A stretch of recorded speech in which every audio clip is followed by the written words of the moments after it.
Bom, então, vamos começar a parte de nematelmintos, tá dando continuidade ao que a gente vem estudando desde as últimas aulas, que é a parte de zoologia de invertebrados especificamente.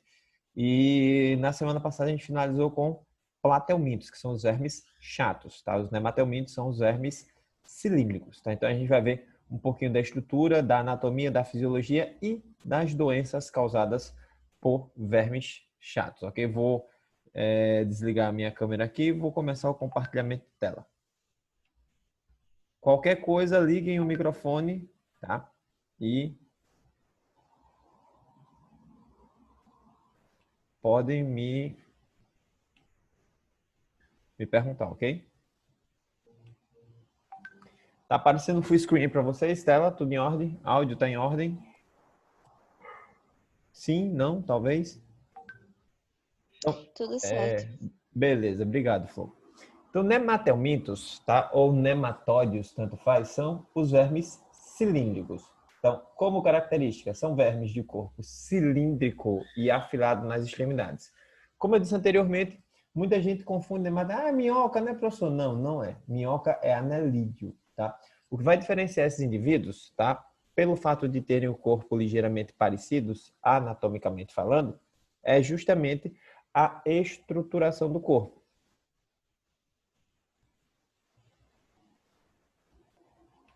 Vai ficar aparecendo isso aqui de novo.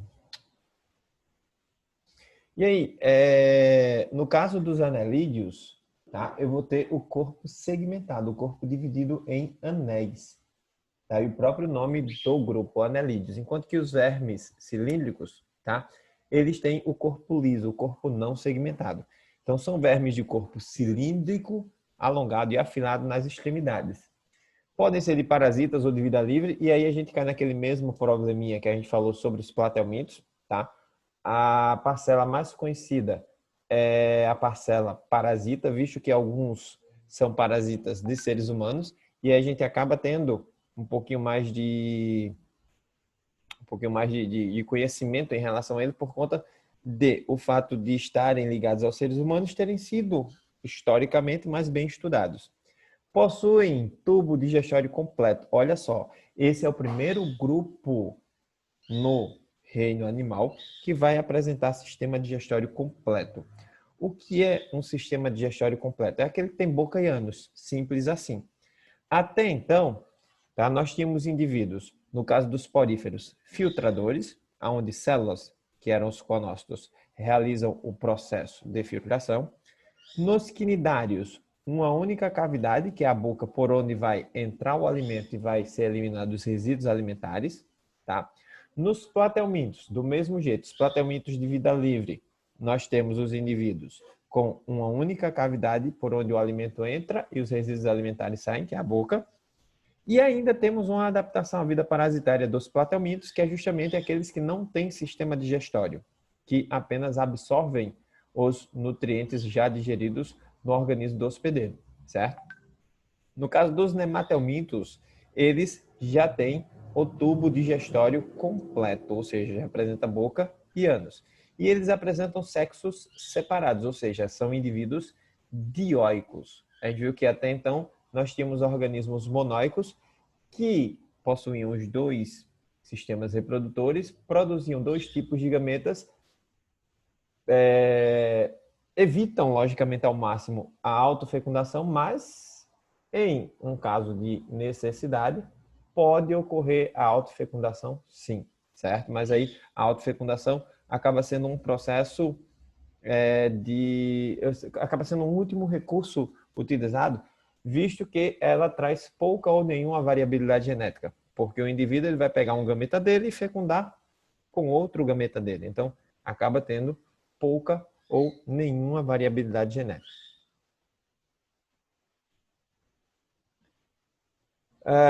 O ancilostomo, tá? Ou ancilóstomos, tanto faz. O nome científico desse vermezinho aí é Ancylostoma duodenale. Tá? Ele fica especificamente no duodeno, por isso o nome duodenale, certo? Então vive no intestino delgado humano, especificamente no duodeno, que é a parte inicial do intestino delgado, tá? Possuem ganchos na cavidade da boca que provocam lesões na parede do intestino. Na realidade, o ancilostoma, ele é um verme que provoca uma doença que é conhecida popularmente como amarelão, tá? Por que a doença é conhecida como amarelão? Esse cara aí, ele não vai se alimentar do alimento que tu está ingerindo. Esse cara ele vai se alimentar do teu sangue. O que é que ele vai fazer? Ele vai pegar esses ganchinhos na cavidade bucal e vai aderir à parede interna do intestino delgado. Com esses ganchos, ele vai perfurar a parede do intestino delgado e vai começar a sugar o teu sangue. Visto que, como o intestino delgado é uma área de absorção de nutrientes, o intestino delgado é uma área extremamente vascularizada. E aí o que acontece? Ele começa a sugar teu sangue, tá? Eles são chamados de animais hematófagos. E ao sugar teu sangue, logicamente, tu vai começar a ter a perda de glóbulos sanguíneos. E aí, uma das características da doença é justamente o indivíduo vai ficando pálido, vai ficando anêmico, certo? Então, a coloração amarelada da pele é uma característica ou é um indício, digamos assim, da baixa quantidade de glóbulos sanguíneos, tá? Que caracteriza a anemia. Então, pelo fato de a pessoa ficar pálida, anêmica, amarela, né, entre aspas, daí o nome popular da doença tornou-se amarelão, certo? Tá aí, ó, um esqueminha mostrando o animal e os seus ganchos, tá, na região bucal, no qual ele utiliza para perfurar a parede do intestino. Sim, outra coisa, o ancilostomo, tá? Depois a gente vai ver, eu vou colocar mais na frente, que a gente vai ver todos os ciclos das doenças, tá? Lombriga são causados pelo Ascaris lumbricoides, tá? É uma verminose extremamente comum, mas também facilmente de ser combatida, certo? Vivem no intestino humano e se alimentam das substâncias nutritivas. Olha só, já tem um processo diferente aí, tá? O ancilostoma, o grupo anterior que a gente viu, certo? Eles vivem no intestino delgado e ele perfura a parede do intestino delgado para poder sugar o sangue, tá? Já a ascaris, ou as lombrigas, como assim são popularmente conhecidas, elas vivem no intestino e pegam o alimento, ou seja, pegam as substâncias nutritivas, os nutrientes que estão lá no teu trato digestório, tá? Então, a doença provocada por esse verme é denominada ascaridíase ou simplesmente lombriga, certo? E tem como principal sintomas náuseas, vômitos, tá? Cólicas abdominais e principalmente a perda de peso, tá? O emagrecimento, por quê? Se o verme ele está de alguma maneira alimentando-se dos teus nutrientes, ele está retirando aquilo que seria teoricamente teu, tá? E aí tu vai ter uma deficiência de nutrientes, ok? Deixa eu só tirar isso aqui de novo. Deixa eu achar um videozinho aqui bem rápido para vocês terem noção.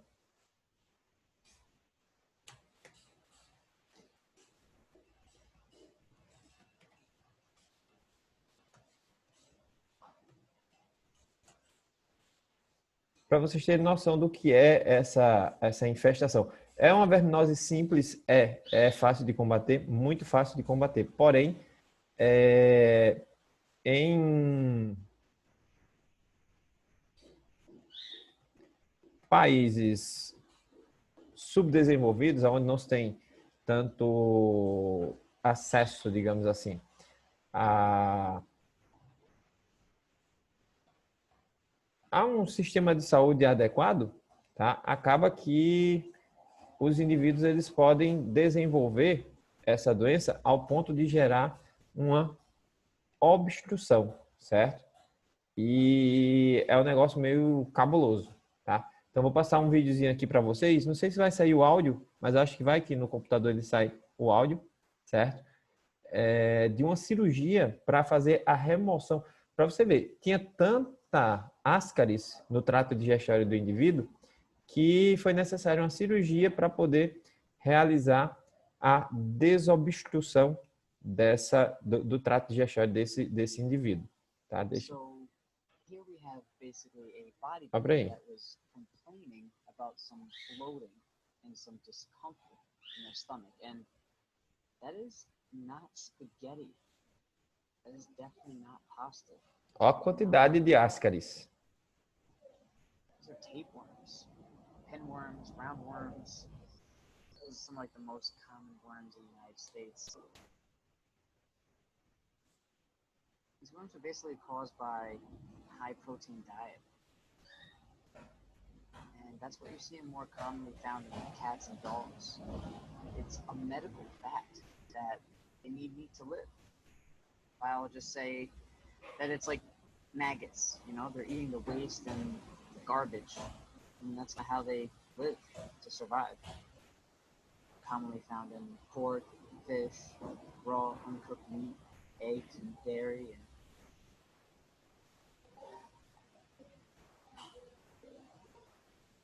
Então, não sei se vocês conseguiram ver aí, certo? Essa questão relacionada com a ascaridíase, como eu disse, tá? É uma doença simples? É. O Ruth colocou, parece macarrão. Parece miojo, né, boy? Aquele macarrão.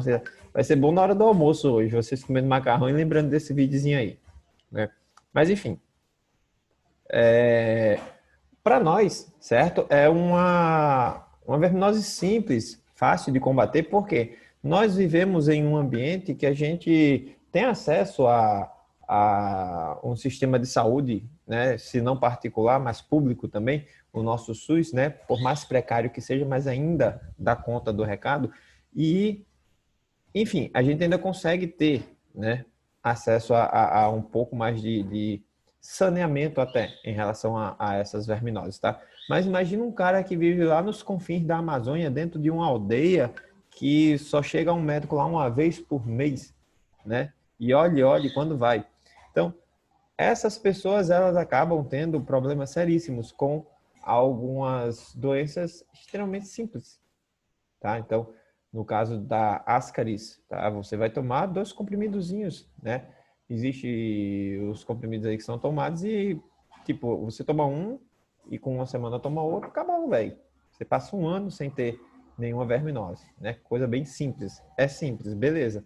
Mas simples para nós, né? Que estamos vivendo assim, num ambiente urbanizado, num ambiente com toda a infraestrutura, tá? Que é necessário para que tenhamos esses acessos, né? Imagina aí, como eu disse a vocês, os caras que estão lá nos confins da Amazônia, né, dentro de uma aldeia indígena, sem acesso a nada, mal tem como se locomover, né? Os meios de locomoção pelos rios, né? Enfim, então o negócio é precário de verdade.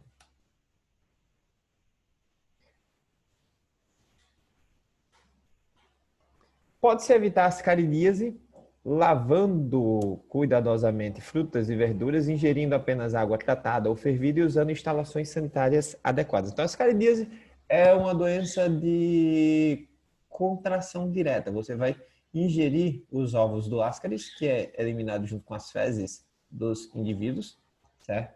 E aí, a partir do momento que você ingere os ovos eclodem em larvas e passam a se desenvolver no teu trato digestório. Então, se você lavar bem, principalmente alimentos que são consumidos in natura, tá? Frutas, verduras, legumes que são consumidos frescos, você tem que lavar bastante, tá? É aconselhável utilizar uma solução com o hipoclorito de sódio, né? Que no caso é a água sanitária. Você coloca 1 colher de água sanitária para 1 litro de água, dissolve, dilui e coloca as frutas, verduras, as folhagens, tudo que você for consumir in natura, naquela solução por no mínimo 10 minutos. Depois lava bem para tirar o excesso do hipoclorito de sódio e pode guardar para consumir, sem problema nenhum, tá? Água tratada, é aí onde está. Para nós é fácil falar nisso, porque a água já chega na nossa torneirinha tratada, tá? E uma pessoa que mora num ambiente que não tem saneamento, não tem esgoto, não tem água encanada, e aí precisa retirar essa água de um rio, de um riacho, de um açude, de algum local. Então, o que vai acontecer? Esse indivíduo, ele, se não tratar essa água, se não ferver essa água, se não utilizar o cloro nessa água, ele pode estar ingerindo os ovos do verme e também vai desenvolver a ascaridíase, certo? Então, muito do que diz respeito às verminoses, tanto as verminoses por vermes chatos quanto as verminoses por vermes cilíndricos, está relacionado com saneamento básico, tá? Condições adequadas de moradia, higiene alimentar, tá? A higiene pessoal propriamente dita, tá? O acesso a serviços médicos para o tratamento dos indivíduos doentes. Quando a gente falar sempre de verminoses, liguem a esses pontos principais aí, tá? Então tá aí a ascaris, certo? Aí são dois vermes, um macho e uma fêmea, tá? A fêmea, ela é muito maior que o macho e o macho ele tem essa região do corpo aqui, ó, curvada na forma de gancho, tá? Acho que quando ampliou a imagem demais, ela ficou com os pixels aí, mas aqui tem um ganchozinho, que é justamente um gancho que vai segurar a fêmea durante o processo de cópula. Oxiurus, tá? Que é o Enterobius vermicularis, a enterobiose, é uma doença muito comum em crianças. Em adultos já não é tão comum porque a própria acidez do trato digestório não permite que os ovos passem do trato digestório superior, do estômago para o intestino grosso, que é onde eles vivem, certo? Então são muito pequenos, medem de 8 a 12 milímetros, ou seja, o máximo 1,2 centímetros, tá? E vivem no intestino grosso, onde provocam inflamações e prurido, tá? Vulgo coceira. E é muito comum, como eu disse, em crianças, tá? E aí o que acontece? Essa coceira, esse prurido anal, é causado por conta dos ovos que as fêmeas depositam na região perianal. Então, durante a noite, as fêmeas descem o intestino grosso e vão até a região perianal, aonde depositam seus ovos. Depois voltam. Professor, mas por que à noite, tá? Até isso tem uma explicação plausível. Porque se for durante o dia, você vai passar a maior parte do tempo em pé. Se ela desce, ela pode não voltar. Então, ela pode ser eliminada, pode, enfim. E à noite não, você está deitado. E aí ela vai e volta sem nenhum problema.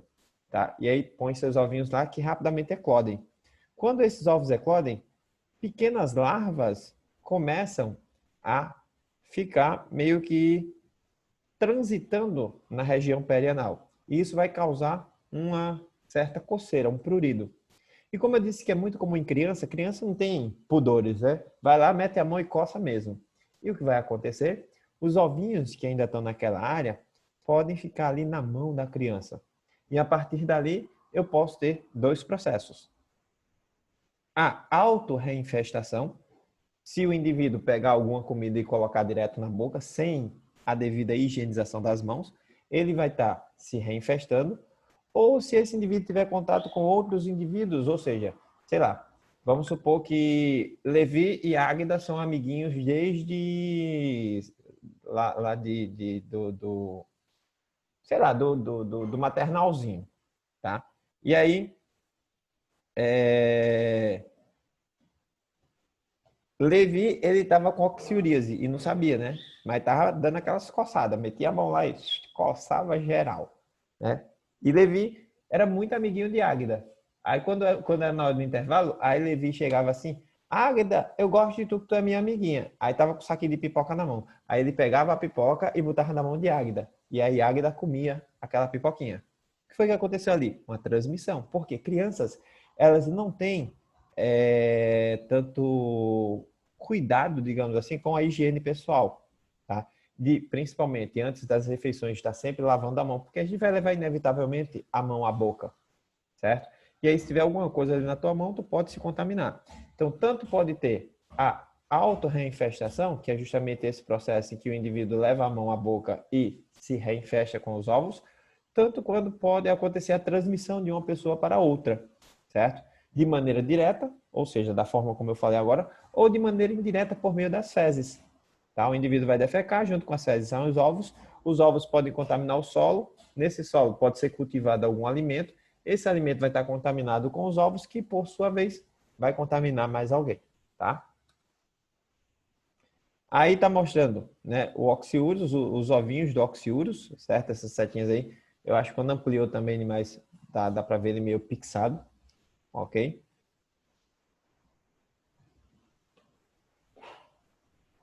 E as filárias, ou filariose, certo? A filariose é uma doença que é vulgarmente conhecida como elefantíase, tá?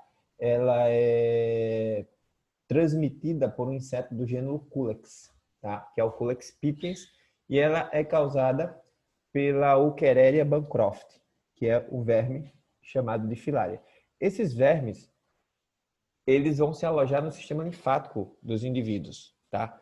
Principalmente nos membros inferiores, o que causa um inchaço dessas estruturas, tá? E esse inchaço faz com que as partes corpóreas dos indivíduos fiquem assemelhadas, as pernas, principalmente, desses indivíduos, fiquem assemelhados a patas de elefante, tá?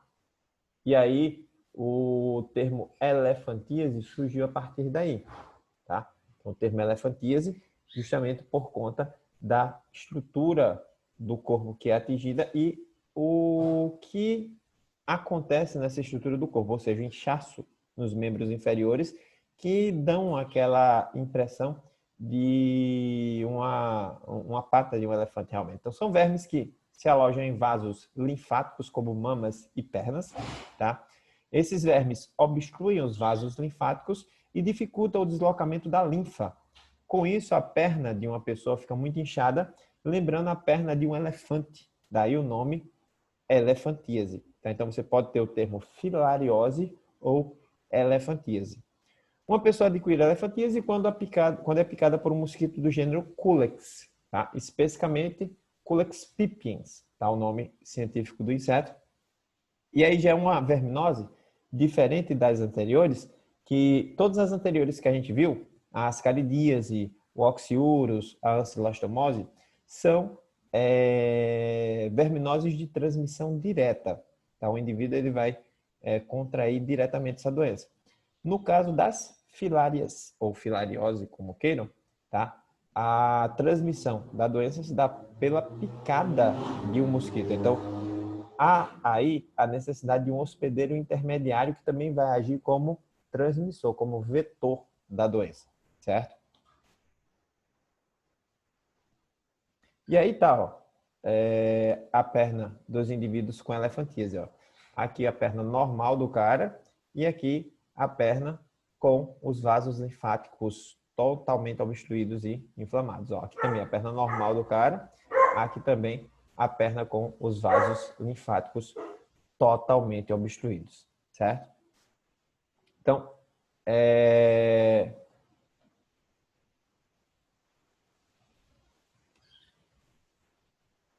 em relação às verminoses, vermes chatos e vermes cilíndricos, tá? Basicamente seria isso que a gente teria que trabalhar. Então, semana passada, nós vimos os vermes chatos, os platelmintos, vimos todas as características dos vermes chatos e vimos também as doenças causadas pelos vermes chatos. Hoje nós vimos as características gerais dos vermes cilíndricos, tá? E vimos as principais doenças causadas por vermes cilíndricos. E aí, no materialzinho de vocês, certo? Vocês vão ter aí a finalização desse capítulo. Vocês já trabalham a atividade desse capítulo, eu já vou abrir a atividade do AVA relacionado a esse capítulo também, certo? Então, já vai estar disponível ainda hoje o conteúdo relacionado a esse capítulo que a gente está finalizando, ok? Então, fiquem de olho lá no AVA para não acontecer o que aconteceu, tá? Com alguns coleguinhas que deixaram para a última hora as últimas atividades e aí estão com notas pendentes, certo? Então, não vamos deixar para fazer de última hora, ok? Próxima semana, a gente já vai começar novo conteúdo. Deixa eu só... Eita, já está dando menos de 10 minutos. Deixa eu só...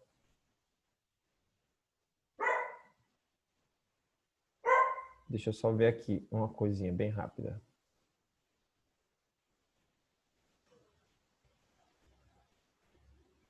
E pior que não tem nem como ver. Porque eu iria olhar no material digital de vocês. Mas, enfim. Nas próximas aulas, a gente vai dar continuidade a essa parte voltada mais para a zoologia, certo? Eu não sei se vocês estão vendo que a gente está trabalhando os grupos dos mais simples aos mais complexos. Então, começamos com os poríferos, que são os mais simples. Depois, passamos para os quinidários, que já apresentam algumas novas características. Daí, passamos para os platelmintos, tá? Que são os vermes chatos. E hoje, finalizamos a parte de nematódios, tá? E gradativamente, a gente vai ver novas características nesses indivíduos, tá? Então, quais são as características, como que cada um vai se apresentar, se o sistema digestório é completo, é incompleto, se tem ou não sistema digestório, enfim. Então, tudo isso a gente está vendo porque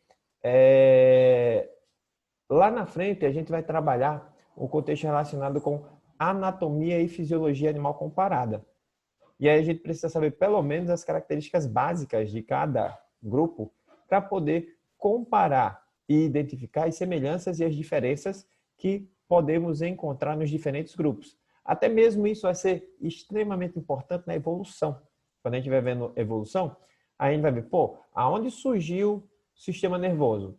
Surgiu nos quinidários. Beleza, mas é um sistema nervoso difuso.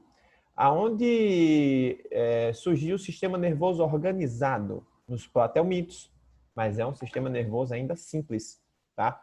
Aonde começou o processo de desenvolvimento de um sistema nervoso ganglionar? A gente vai ver que os nematóides já têm, os anelídeos, os moluscos, e a gente vai vendo como as características elas vão sendo aprimoradas ao longo do tempo dentro do contexto evolutivo, certo? Então, mas para que a gente possa fazer essas comparações e possa achar as semelhanças e as diferenças, a gente precisa saber pelo menos as características básicas de cada um dos grupos. Porque a gente sabendo as características desses grupos, a gente tem como dizer quem tem, a gente pode dizer qual é a característica e pode comparar essas características, mostrando o que foi que aconteceu com elas. Tá? Então, como tudo na evolução, e a gente já sabe muito bem disso, a gente tem a permanência das características que trazem vantagem para os indivíduos, tá? E a eliminação das características que são desvantajosas. Dependendo da situação, se o indivíduo tem muitas características que não são tão boas dentro de um contexto evolutivo, o grupo inteiro, ele some. Tá? Processo esse que lá na evolução a gente sabe que chama de extinção, certo? Então, extinção de espécie é a coisa mais comum que existe, certo? É algo que dentro da evolução acontece, vai acontecer e continuará acontecendo, certo? Porque o ambiente ele sempre está mudando e os indivíduos eles têm que estar aptos a essa mudança. E aí a gente entra naquelas historinhas do Darwin. Mas enfim, antes de chegar lá nessa comparação e quem tem, quem não tem, onde surgiu, quem aprimorou, resultou em quê, tá? A gente precisa pelo menos ter uma noção básica de quais são essas características, certo? Então é justamente isso que a gente está trabalhando agora. Então, próximas aulas a gente vai dar continuidade ao conteúdo da zoologia em si. E por hoje, nós vamos ficando por aqui, ok? Alguém tem alguma dúvida, alguma pergunta, algo a perguntar? Sim, não, talvez? Tudo certinho, então? Beleza. Então, para vocês, um bom restinho de semana e até a próxima sexta-feira.